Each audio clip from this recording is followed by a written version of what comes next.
ফাসলো তেলেমুরা পুর পরিষদनि চেয়ারম্যাन रूपक सरकारनि तैदुलमा बाय कायसा बदल पुर परिषद 3 नं वार्ड आमजायो फायर ब्रिगेड संसाजाकनानि बागै थाइ बेरै नायखा आजराव चेयारमैन रूपक सरकार शाखा 3 नं वार्ड आमजायो कानि दक हाइ थाइ दंगो पुर परिषदनि आरोनि बिसिंगो कानिसा खाकसा थाइ फायर ब्रिगेडनि बागै रोजांनानि याप्रिना हायजाखा आबुनि लगी लगी बोते बसाका ओ थाइ हातमा लामाओ किसासो फाल नगरक दंगो ओ फाल नगरकनो तयै तामो याप्रिना हायजाकनो बसगां सालो आमसाइनि एमएलए खबै तांफांरक बाय कगलाम सालयै याप्रिना हायजाकमा यागलो बेबाक नकाहाम खलायजानाय हिनि साका। एक्चुअली আপনারা সবাই জানেন যে ফায়ার সার্ভিস আমাদের যে স্টেশন আছে এখানে ফায়ার দপ্তরের কোনো ধরনের অগ্নি নির্বাপক দপ্তরের কোনো ধরনের নিজস্ব কোনো ভূমি নেই, কোনো জায়গা নেই, সেই জন্য দীর্ঘদিন ধরে ভুগছিল ফায়ার সার্ভিস দপ্তর।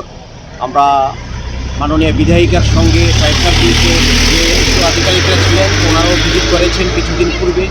আমরা একটা জায়গা দেখেছি, আমাদের তেলিয়ামুড়া পুর পরিষদের এখানে সোয়া 6খানি জায়গা আছে, তার মধ্যে আমরা 1.5খানি জায়গা ওনাদের নামে আমরা এনওসি দিচ্ছি ও এখানে ফায়ার সার্ভিস স্টেশন করার জন্য। কোন জায়গাটা? তেলিয়ামুড়ার এটা হচ্ছে আমাদের 15 নং ওয়ার্ড পরে আমাদের সেই জায়গাতে আমাদের নিজস্ব ভূমি আছে, সেই জায়গা থেকে আমরা 1.5খানি জায়গা তাদের জন্য দেব।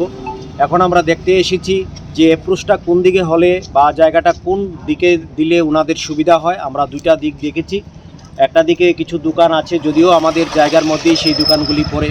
আমরা কথা বলবো মাননীয় বিধায়িকার সাথে এবং ওনার পরামর্শক্রমে আমরা দুইটা দিক যে অ্যাপ্রোচ কোন দিকে হবে সেটাকে আমরা সঠিক সিদ্ধান্ত হিসাবে আমরা নেব।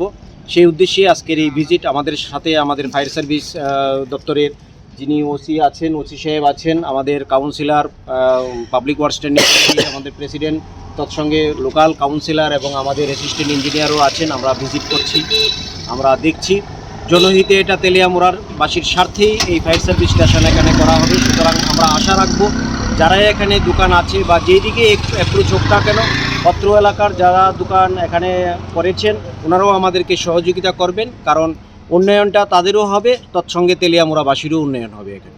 ধন্যবাদ।